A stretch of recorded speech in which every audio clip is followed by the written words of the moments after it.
나를 일꾼 삼으신 주 그 신 능력 주시고 언제든지 주 뜻대로 사용하여 주소서. 제가 19장 30절 읽겠습니다. 그러나 먼저 된 자로서 나중되고 나중된 자로서 먼저 될 자가 많으니라. 이와 같이 나중된 자로서 먼저 되고 먼저 된 자로서 나중되니라. 아멘.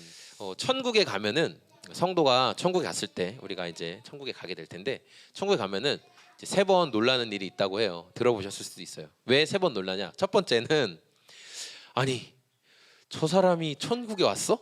아니 저 사람도 천국에 오다니. 내가 기대하지 않은 사람이 천국에 와서 한번 놀란대요. 그리고 또 하나 놀라는 거는 아니 그분은 천국에 계셔야 되는데 왜 그분이 안 보이실까? 내가 생각할 때 천국에 왔어야 될 사람이 천국에 없어서 놀라게 된대요. 마지막 놀라는 건 아니 나 같은 사람도 천국에 들어갈 수 있다니. 죄인인 내가 하나님 나라에 와 있다는 게 놀란다고 이렇게 이런 예화가 있었어요. 심판을 받아 사실 마땅한 존재고 심판받아 마땅한 존재인 내가 예수님의 은혜로 하나님의 은혜의 선물을 받아서 하나님 나라에 가게 된 것. 이것은 어떤 내 노력, 사실은 내 노력, 어떤 나의 의지 그것을 뛰어넘는 일이죠. 선물로 받는 거예요. 선물로 받는 일이죠. 근데 오늘 우리가 함께 살펴본 말씀도 사실은 이 비유에서 크게 벗어나지 않는 내용이라고 생각하시면 돼요. 곁눈질하지 말아라가 어떤 의미인지를 생각하면서 오늘 말씀을 좀 나눌 건데 예수님이 이 지금 비유를 하신 이유는 뭐냐면 부자 청년이 이제 돌아가고 제자들에게 너희들에게 상급이 있어 이렇게 얘기하니까 제자들 너무 좋았잖아요.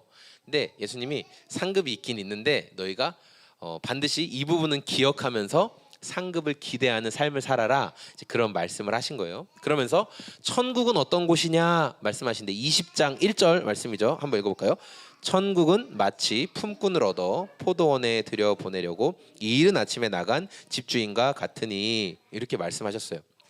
이 예수님 당시에 그 팔레스타인 지방에서는 약 9월경쯤에 이제 포도 수확을 하는데 수확철이 되면은 농장에 일손이 부족하죠. 우리가 아는 것처럼 포도는 막 나무를 흔들어서 딸 수 있는 그런 작물이 아니잖아요. 한 송이 한 송이 다 잘라줘야 되고 손이 많이 가잖아요. 그래서 일꾼이 굉장히 많이 필요한 상황이었는데 예수님이 천국에 대한 장소를 얘기하시면서 장소를 말씀하시면서 일할 사람을 찾아 나선 주인과 같다라는 표현을 하셨어요. 그러니까 이 비유 속에는 이건 이제 어떤 상징을 말하는 건데 포도원은 뭐냐? 일꾼들이 일하는 포도원은 하나님 나라. 하나님 나라를 상징하고 하나님께 부름받은 사람들이 이제 머물러 있는 곳 거기가 이제 포도원이고 일꾼은 이 하나님 나라 교회를 위해서 살아가고 있는 성도들 그게 이제 일꾼들이에요. 그리고 그 일꾼들을 부르는 주인은 우리가 아는 것처럼 이제 하나님이시죠. 하나님이 그 일꾼들을 부르는 건데 당시에 이제 일하는 시간은 보통 이제 정해진 게 언제냐면 아침 6시부터 해가 뜬 아침 6시부터 해가 진 저녁 6시까지 한 12시간 정도를 일하는 시간으로 쳤어요. 그래서 포도원 주인은 일할 사람들을 찾기 위해서 이른 아침에 장터로 나가요. 그 당시엔 장터가 인력사무소 같은 거예요. 장터에 사람들이 기다리고 있었습니다. 비유 속에서는 5부류의 그 일꾼들이 등장해요. 많이 등장하죠. 5부류에 등장하는데 아침 6시에 만난 일꾼부터 오후 5시 그러니까 일 끝나기 1시간 전에 만난 일꾼까지 5부류의 일꾼들이 등장해요. 가장 먼저 만났던 이른 아침 6시에 만났던 일꾼들에게 주인은 한 데나리온 주겠다 약속해요. 그러니까 한 데나리온은 그 당시 하루 일당 그냥 그 시장 경제 안에서 그 정도면 충분하다 인정할 수 있는 이제 한 데나리온을 약속을 합니다. 첫 번째 일꾼들이 포도원 안으로 들어갔는데 그 후에도 농장 주인은 4번이나 더 시장에 나가서 일꾼들을 계속 부르는 모습을 볼 수 있어요. 그리고 6시가 돼서 일 끝날 시간이 돼서 이제 일당을 나눠주는데 그때는 농장 주인이 나서지 않고 농장 주인의 재산을 관리하는 청지기에게 말해서 가장 늦게 온 사람 그러니까 오후 5시에 온 사람부터 해서 일당을 지급해줘라 이렇게 말을 한 거죠. 오후 5시에 온 사람들이 일당으로 한 데나리온을 받았어요. 그러니까 하루치를 다 받은 거죠. 11시간 더 일한 것까지 받은 거예요. 그러니까 가장 먼저 아침 6시에 와서 일당을 약속했던 사람들은 와, 1시간밖에 일 안 한 사람들이 하루 일당을 다 받는단 말이야? 와, 그러면 나는 얼마나 더 받을 수 있을까? 오늘 내가 횡재했구나. 이제 그런 생각을 갖게 된 거죠. 그런데 이 큰 기대감이 곧 실망이 됐어요. 왜냐하면 자기 차례가 되었는데 손을 내미니까 그냥 한 데나리온을 딱 주는 거예요. 얼마나 실망스러웠어요. 12시간을 꼬박 일했는데 자기는 앞에 1시간 일한 사람이랑 지금 똑같은 취급을 받은 거잖아요. 그러니까 이 일꾼들이 화가 났어요. 더 받을 줄 알았는데 어떻게 저 사람과 우리를 똑같이 취급합니까? 1시간 일한 사람과 따지게 되니까 이 농장 주인이 이제 나서서 말을 하는 거죠. 나는 너와 약속한 정당한 대가를 지불했다. 한 데나리온 받기로 약속하지 않았냐? 나는 지불했다. 내가 덜 준 거 아니지 않냐? 이렇게 이야기를 해요. 주인은 약속을 지킨 거죠. 근데 우리가 이 비유를 이제 교회 신앙생활하면서 많이 들어본 비유라 이 비유를 들을 때 이해가 안 되는 부분도 있어요. 우리는 이제 시장 경제 안에 살고 있다 보니까 더 일한 사람이 더 보상을 받는 것에 익숙한 문화에 우리는 살고 있어요. 그럼 적게 일한 사람과 동일한 품삯을 받는 것은 불합리하다라는 생각을 할지 몰라요. 또 이 예수님의 비유를 어떻게 오해하는 경향이 있냐면 아침 6시에 농장 주인을 만난 그 일꾼들은 날 때부터 신앙생활한 사람들, 우리가 흔히 모태신앙이라고 하죠. 그 사람들은 모태신앙이고 뒤늦게 뭐 9시에 만나고 12시에 만나고 했던 사람들은 뒤늦게 신앙생활을 시작한 사람이다. 이런 식으로 비유를 잘못 생각하는 분들도 있어요. 또 아침 6시부터 일을 시작한 사람들은 예수님께, 주님께 아주 헌신된 사람이고 그 뒤에 뭐 9시부터 뭐 늦게 한 사람들은 좀 헌신도가 떨어지는 사람이다. 우리가 이런 식으로 비유를 좀 잘못 해석하는 경향이 있는데 예수님은 그런 의미로 지금 이 비유를 말씀하신 게 아니라는 거예요. 그거는 예수님 말씀하신 비유의 핵심에서 벗어난 거예요. 그럼 예수님은 왜 이런 비유를 하셨냐? 그것은 일꾼들이 생각하는 그 보상과 하나님이 주시는 보상은 다를 수 있다라는 거예요. 사람이 생각하는 보상과 하나님이 주시는 보상은 다를 수 있다. 그 평가 기준이 다르다라는 것을 말씀하시는 거예요. 우리는 내가 수고한 만큼 보상을 받는 시대를 살고 있어요. 그래서 보상의 크기를 결정하는 게 나라고 생각할 때가 많죠. 그러나 그 보상의 크기를 결정하는 분은 하나님이세요. 하나님이 결정하는 거예요. 우리가 볼 때 신앙적으로 되게 위대해 보이는 사람들도 있어요. 와, 저 사람 정말 신앙의 거인이야. 저 사람 정말 대단해. 엄청난 그 큰 신앙의 획을 그은 것 같아 라고 우리는 생각할 수 있지만 정확한 평가는 하나님만 하시는 거예요. 하나님은 위대한 신앙의 거인과 나를 비교하지 않으세요. 저 신앙의 거인은 이만한 큰 일을 했는데 너는 요거밖에 못했냐? 이렇게 말씀하시지 않으신다고요. 예수님께서 오늘 비유를 통해서 말씀하시는 메시지는 뭐냐면 각자 받은 대로 얼마나 충성스럽게 다른 사람 견눈질 안 하고 나에게 주어진 만큼의 일을 얼마나 수고했느냐, 그것을 말씀하고 싶은 거예요. 저는 오늘 말씀을 통해서 천국은 어떤 곳이고 그리고 성도를 향해 하나님께서 베푸시는 보상이 무엇인지, 그 은혜가 어떤 것인지를 함께 좀 나누려고 해요. 먼저 이 포도원 주인을 통해 발견할 수 있는 하나님의 은혜, 그것은 뭐냐면 일할 기회를 주시는 은혜라는 거예요. 일할 기회를 주신다. 우리 20장 1절과 2절 말씀을 같이 한번 읽어보겠습니다. 시작. 천국은 마치 품꾼을 얻어 포도원에 들여보내려고 이른 아침에 나간 집주인과 같으니 그가 하루 한 데나리온씩 품꾼들과 약속하여 포도원에 들여보내고. 아멘. 성경은 말씀하신 게 뭐냐면 포도원 주인이 직접 일꾼들을 찾으려고 지금 장터로 나아갔다라고 말해요. 포도원을 소유하고 있는 규모 정도를 갖고 있어요. 그리고 한 차례 일꾼을 모집할 정도가 아니라 수차례 일꾼들을 모집할 정도면 그가 가진 포도원은 굉장한 규모라는 것을 알 수 있어요. 그리고 이 사람이 나중에 보니까 집안을 부리는 청지기도 있었잖아요. 그 재산을 관리하는. 그러니까 그거는 청지기가 해도 되는 거예요. 그리고 주인의 아래 하인들이 많기 때문에 하인들에게 오늘 나가서 일꾼들 좀 모아와라 이렇게 말해도 돼요. 그러나 주인이 직접 나가서 일할 사람들을 찾는다고 성경은 기록하고 있어요. 이 비유를 통해서 예수님이 굳이 이 집주인이 직접 그 포도원 일꾼들을 찾아 나섰다라는 비유를 통해서 우리는 뭘 알 수 있냐면은 하나님은 끊임없이 천국 백성들을 찾고 계신다는 거예요. 하나님은 끊임없이 백성들을 찾으세요. 천국을 이제 예비해 두신 하나님은, 포도원으로 상징된 천국을 예비해 두신 하나님은 그 하나님 나라에서 일할 사람들을 계속 찾고 계세요. 직접 하나님이 부르시는 거예요. 우리가 누군가한테 이제 집을 한번 설명해 본다고 생각해 보세요.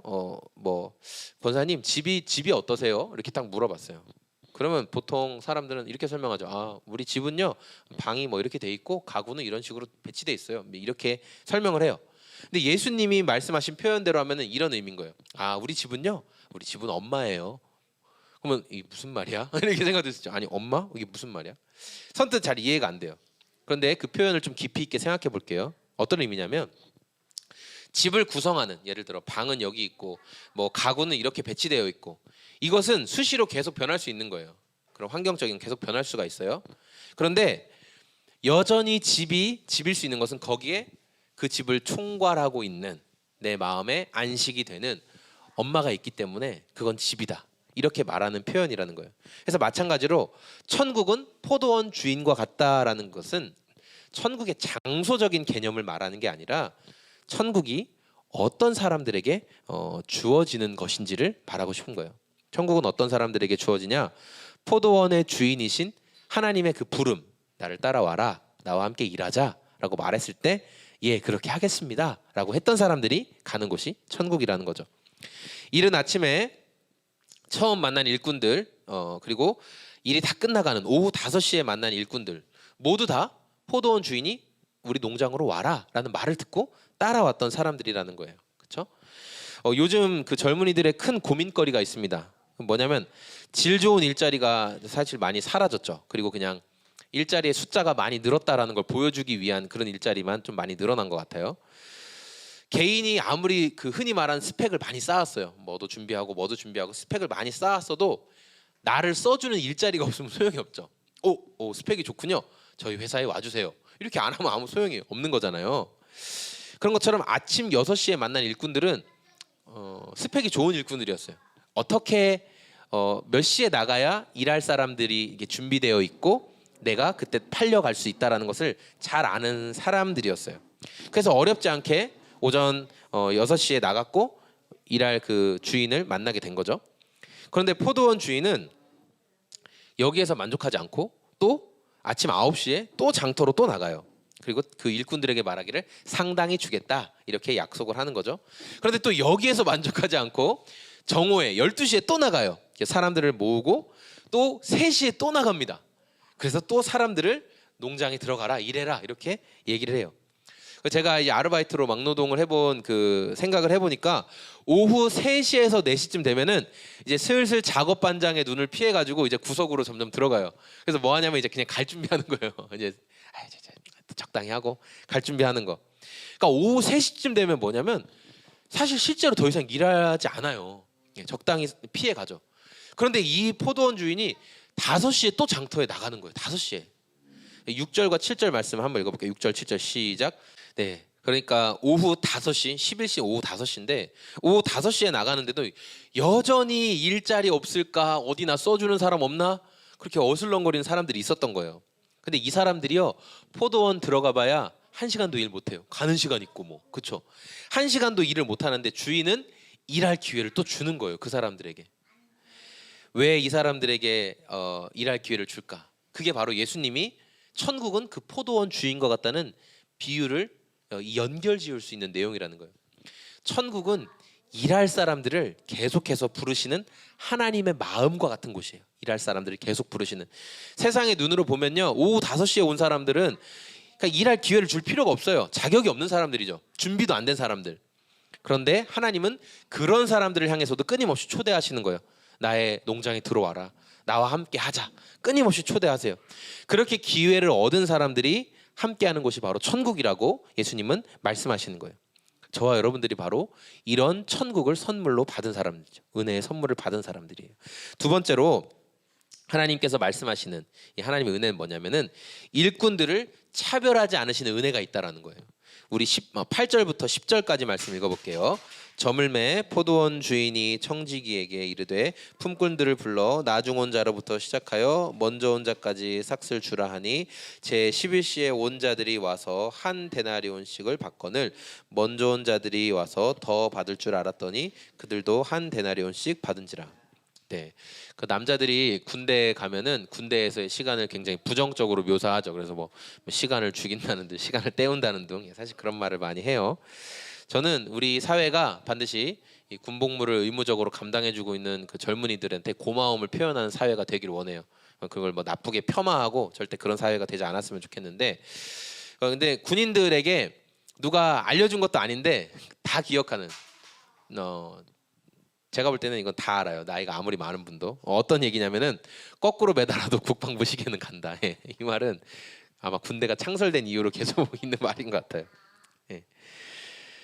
군복무하는 시간을 소중하게 생각하든지 아니면 정말 시간 때운다 이렇게 생각하든지 어쨌든 중요한 건 전역할 날은 다가와요. 어쨌든 중요한 거는 아침 6시부터 일한 사람과 오후 5시에 일하는 사람, 두 사람이 느끼는 그 일에 대한 마음은 분명히 달랐을 거예요. 누가 더 간절히 끝나는 시간을 기대했을까? 아침 6시에 온 사람이 빨리 끝나길 바랬겠죠. 열심히 일했으니까.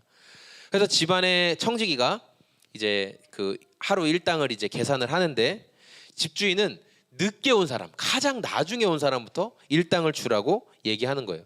그리고 1시간도 일하지 않은 사람이 하루 온종일 품삯을 받게 되었어요. 오후 3시에 온 사람도, 정오에 온 사람도, 12시에 온 사람도, 그리고 뭐 아침에 오전 9시에 온 사람도 다 한 데나리온씩을 약속한 대로 받았어요. 그러니까 그 줄에 가장 뒤에 있던 사람, 아침 6시에 온 사람이 줄에 제일 뒤에 있었잖아요. 그러니까 와, 막 기대감이 되는 거예요. 오, 또 한 데나리온씩 받네. 적어도 우린 좀 더 받겠지. 오늘 이렇게 땀 흘리고 수고한 거 그래도 보상이 오늘 크네. 잘 됐네. 막 그런 기대감을 가지고 있었어요. 청지기 앞에 섰는데 청지기가 한 데나리온을 주는 거예요. 기대감이 확 실망으로 바뀌었잖아요. 얼마나 속상해요. 이른 아침부터 정말 수고했는데 우리를 저 1시간도 일하지 않은 사람들과 동일하게 취급하다니 불평이 잔뜩 올라왔어요. 그래서 그들의 불편한 마음, 그게 11절과 12절인데 우리 그 불편한 마음을 가지고 한번 읽어볼까요? 받은 후 집주인을 원망하여 이르되 나중 온 이 사람들은 1시간밖에 일하지 아니하였거늘 그들을 종일 수고하고 더위를 견딘 우리와, 여기 막 화가 난 거예요. 막 짜증이 났어요. 일찍부터 일한 인부들이 일당을 받았는데 일당을 받아도 전혀 기쁘지가 않은 거예요.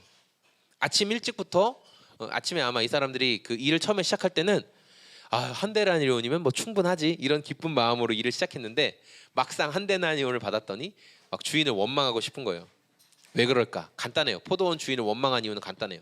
내 생각한 대로, 내가 기대한 대로 대우받지 못했다. 지금 그런 생각 때문에 그래요. 우리도 마찬가지죠.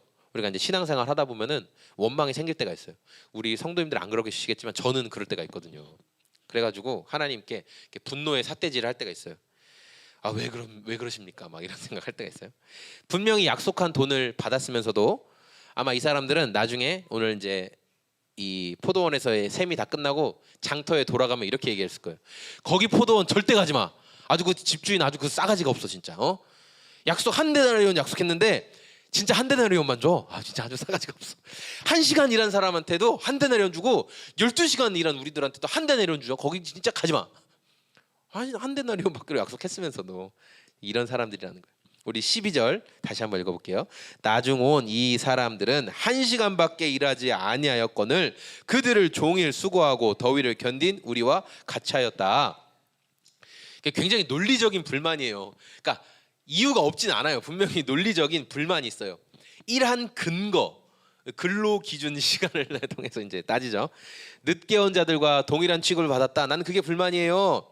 일 다 끝날 때 온 1시간도 채 일하지 않은 저 사람과 100점짜리 일꾼인, 아침부터 일을 시작한 100점짜리 일꾼인 나를 동일한 취급을 하다니 나는 이것이 불만입니다. 결국 뭐예요? 돈 더 줘요. 돈 더 주세요. 그 말이잖아요. 일꾼들의 불만은 굉장히 사실 합리적이고 근거가 있어 보였어요. 그런데 여러분 중요한 건 뭐냐면은 늦게 온 일꾼과 먼저 일을 시작한 일꾼을 가만히 생각해 보세요. 일꾼은 일꾼일 뿐입니다. 일꾼은 그냥 약속한 상황 안에서 일을 하는 사람일 뿐이에요. 일꾼 자체가 막 일찍 일을 시작했다고 와 정말 대단하신 일꾼이네 그런 게 아니라는 거예요. 주인이 볼 때는. 그런데 일을 일찍 시작한 일꾼들이 지금 불만을 말하는 이유는 내가 일꾼인 것을 망각한 거예요. 그냥 나는 오늘 약속한 일당만 받으면 되는 사람이라는 것을 망각한 거예요. 포도원에서는 주인이 정한 룰을 따르면 되는 거예요. 일을 하다가도 주인이 여기까지만 하시고 이제 가십시오 하고 약속한 대로 일당 받으면 그게 단 거예요. 뭐 그 일꾼이 이거 좀 더 해야 되는데 이 집주인이 일을 할 줄 모르네 이럴 필요가 없다는 거죠. 그런데 이 사람들이 자기가 일꾼인 거를 망각했더니 자꾸만 포도원 주인처럼 행동하려고 하는 거예요. 성도의 삶도 그렇죠. 우리 안에 이렇게 주님에 대한 원망과 불평이 자꾸 많아진다. 점점 신앙생활 하면서. 그럼 점검해 봐야 돼요. 내 삶의 주인이 진짜 예수님 맞나? 나는 정말 주인이 하나님이시다라고 말하면서 살고 있나? 내가 지금 주인 되려고 하고 있는 것은 아닌가? 이 사실을 우리가 항상 점검해 봐야 돼요. 남보다 내가 얼마나 더 많이 잘했는가? 이것을 비교하는 사람은 절대 하나님께 칭찬받을 수가 없어요. 차별하지 않으신 하나님의 은혜를 기억하면서 그냥 나에게 주신 만큼을 성실하게 감당하면 되는 겁니다. 오늘 마지막으로 말씀을 통해 발견할 수 있는 하나님의 은혜는 약속을 지키시는 은혜예요. 우리 13절 말씀 읽어보겠습니다. 주인이 그 중에 한 사람에게 대답하여 이르되 친구여 내가 내게 잘못한 것이 없노라 내가 나와 한 데나리온의 약속을 하지 아니하였느냐. 아멘. 네. 포도원 주인은요 막 지금 불만을 이야기하고 있는 그 일꾼에게 그냥 간단하게 딱 한마디예요. 너 나랑 한 약속을 기억해봐라 이렇게 말하죠. 영화계에서 그 러닝 개런티라는 게 있어요. 많이 들어보셨죠? 왜냐면 영화가 개봉하기 전에 러닝 개런티 계약을 하면 개봉하고 나서 엄청난 생각보다 이상의 수익을 거두면 그 수익을 더 나눠 갖는 거예요. 추가로. 그런데 지금 포도원 일꾼들은 러닝 개런티 약속한 게 아니죠. 그냥 하루에 한 데나리온 약속받고 일을 시작하는 거예요. 네. 시급으로 계산한 게 아니라 그냥 일당으로 계산을 했다는 말이에요. 그런데 일찍 온 일꾼이 늦게 온 일꾼과 자기가 동일을 취급받는 것에 대해서 막 마음이 속상했어요. 만약에 이 사람들이 늦게 온 일꾼들이 한 데나리온 받았다라는 말을 듣지 않았다면 자기가 그 한 데나리온 받고 집에 돌아갈 때 너무 기뻐서 돌아갔을 거예요. 와, 오늘 한 데나리온 받았다. 근데 다른 사람, 특별히 일을 더 열심히 안 한 것 같은 사람들이 한 데나리온 받았다는 것을 들으니까 화가 나는 거예요. 어떻게 나를 똑같은 취급을 할 수 있어? 네, 지금 그런 마음이 있었던 거죠. 내가 열심히 한 만큼 인정과 보상을 받고 싶은 것이 사람 마음이에요. 그러니까 농장 주인은 불만을 내뱉는 일꾼들에게 구차하게 막 긴 설명하지 않아요. 단순히 내가 너와 처음 맺은 계약이 뭐냐 그 얘기만 하는 거죠. 한 데나리온을 약속했고 한 데나리온을 약속대로 주었는데 네가 뭐가 불만이냐 그 말씀을 하는 거예요. 모든 것을 버리고 예수님을 따랐던 제자 중에 가룟 유다가 있죠. 근데 그가 배신했잖아요. 근데 가룟 유다가 예수님을 향한 열심이 없어서 배신을 했냐? 아니에요. 오히려 너무 열정이 많아서 배신한 거예요. 그 엄청난 열정으로 예수님을 봤더니 이제 좀 혁명을 일으켜야 되는데 안 일으키잖아요. 그러니까 저 사람 내 생각이랑 다르네. 그러니까 그냥 팔아버리고 돈이라도 몇 푼 챙겨야지. 그런 마음을 가졌던 거예요. 내 계획대로 되지 않는다고. 내가 정말 힘에 없도록 열심히 했는데 왜 하나님이 몰라주나. 와, 내가 이렇게 열심히 하는데 하나님 왜 안 도와주나. 이런 생각들 가질 수 있어요. 그래서 주님에게 막 뭔가 손가락질을 하고 싶어요. 자, 그런 마음은 약속을 지키시는 하나님을 약속을 안 지키는 분으로 만드는 악한 행동이라는 거예요. 그러나 예수님은 그런 행동을 할 때 결코 침묵하지 않으세요. 반드시 그 부분을 점검하신다는 거예요. 우리가 예수님을 인격적으로 만났을 때 여기 예수님 인격적으로 만난 분도 있고 아직 인격적으로 만나지 않은 분도 있을 거예요.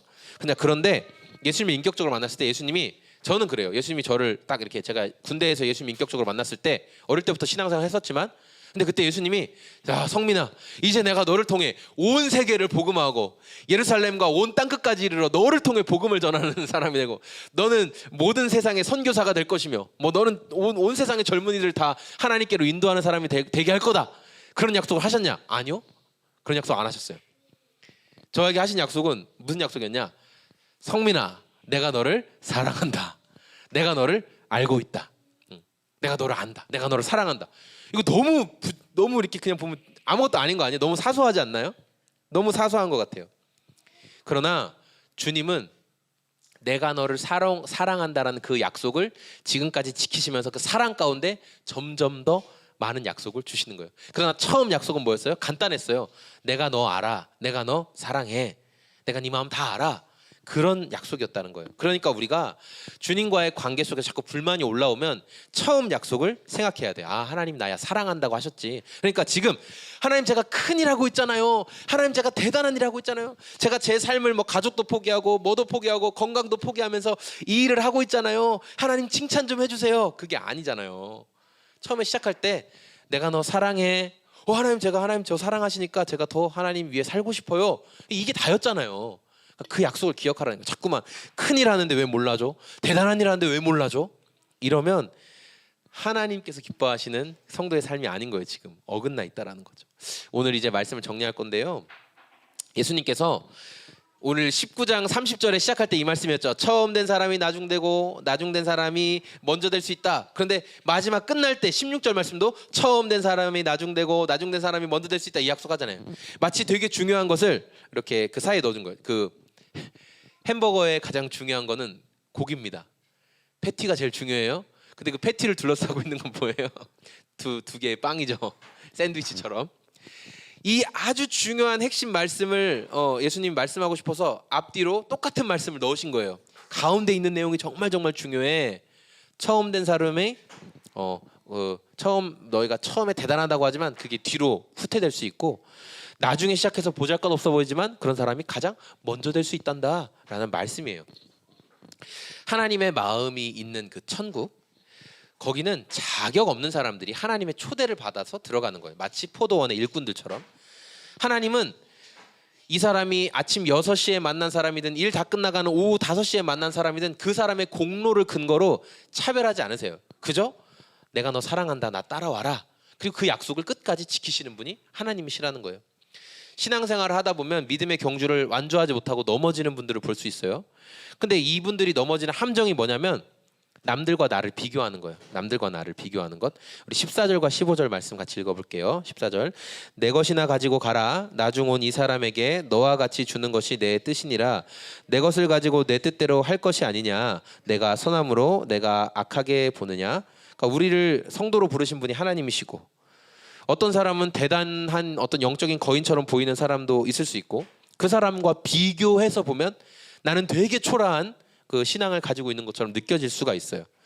그러면 끊임없는 그 비교 의식에 사로잡히게 되고, 그러면서 이렇게 되죠. 왜 우리 교회는 저 교회처럼 막 부흥이 안 될까? 왜 나는 저 성도처럼 전도나 어떤 뭘 가르치는 거랑 그런 능력을 나타내지 못할까? 이런 생각을 하게 돼요. 그러면서 주님께 불만이 되는 거죠. 불만이 돼요.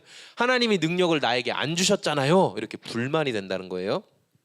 우리가 오늘 예수님이 말씀하신 비유를 통해 기억해야 될 건 뭐냐면, 사람이 하는, 그래 뭐 능력을 받았어요 만약에, 그래서 뭐 대단한 일을 한 것 같아요. 그래도 사람이 하는 그 대단해 보이는 능력이라 하더라도 우리에게 구원을 베푸신 예수님의 공로보다 높지 않아요. 아무리 대단한 일을 한 것 같아도 예수님이 하신 공로에 비하면 아무것도 아니라는 거예요. 아무것도 아니라는 거예요. 내 열심을 드러낼수록 어떤 일이 벌어지는 줄 아세요? 교회 안에서 내 열심을 드러내요. 내가 이만큼 열심히 했잖아. 이 교회 다 내 손길 안 닿은 데가 어딨어. 그런 열심을 드러낼수록 하나님 앞에 지분 싸움만 하는 거예요. 내가 이만큼 지분을 가지고 있어. 이 교회에 이거는 뭐 나 아니면 안 돼. 이 지분 싸움만 일어나요. 그렇죠? 나중된 사람이 먼저 되고 먼저 된 사람이 나중된다라고 말씀하신 것을 우리가 다시 한번 기억해야 되는 거예요. 다른 사람하고 비교하지 말고, 베드로에게 주실 상급이 따로 있고, 요한에게 주실 상급이 따로 있고, 마태에게 주실 상급이 따로 있고, 저에게 주시는 상급이 따로 있고, 성도님들에게 주시는 상급은 다 각자 따로 있는 거예요. 로운이 로이 로아에게 주실 상급이 따로 있다라는 거예요. 다 각자에게 주신 상급이 있어요. 하나님은 너하고만 약속하신 게 있어요.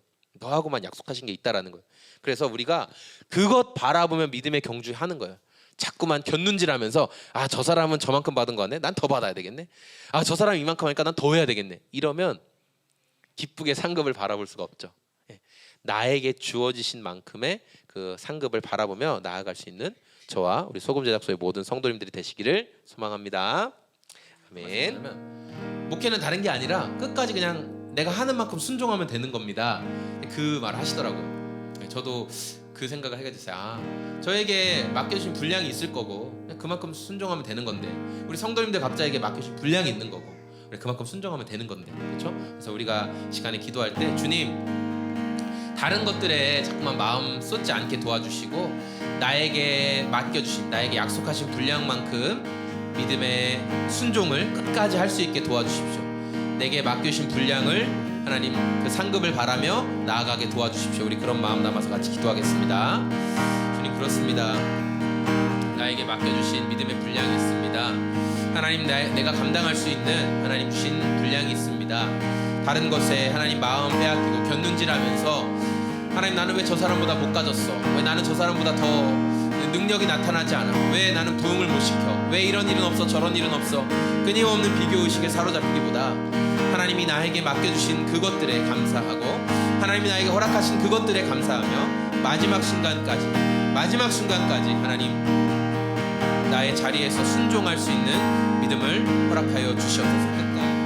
이제는 우리를 사랑하시는 하나님 아버지의 그 사랑하심과 또 우리에게 오셔서 십자가에서 죽으시고 부활하심, 우리의 모든 죄 문제를 해결하시며 곁눈질하지 않는 삶에 대해서 약속해 주시는 예수님의 순종하심과 그 예수님의 순종하심을 우리 평생의 삶에 기억하고 증인으로 드러내게 하시는 성령 하나님의 우리 안에서 함께 하심이 오늘 이곳에서 예배하며 하나님 곁눈질하지 않고 나에게 주신 만큼의 그 상급을 바라며 나아가기를 원합니다 고백하는 우리 소금제작소교회 모든 성도들과 영상으로 예배하는 성도들의 머리 위에 지금부터 영원히 함께 계실지어다. 아멘.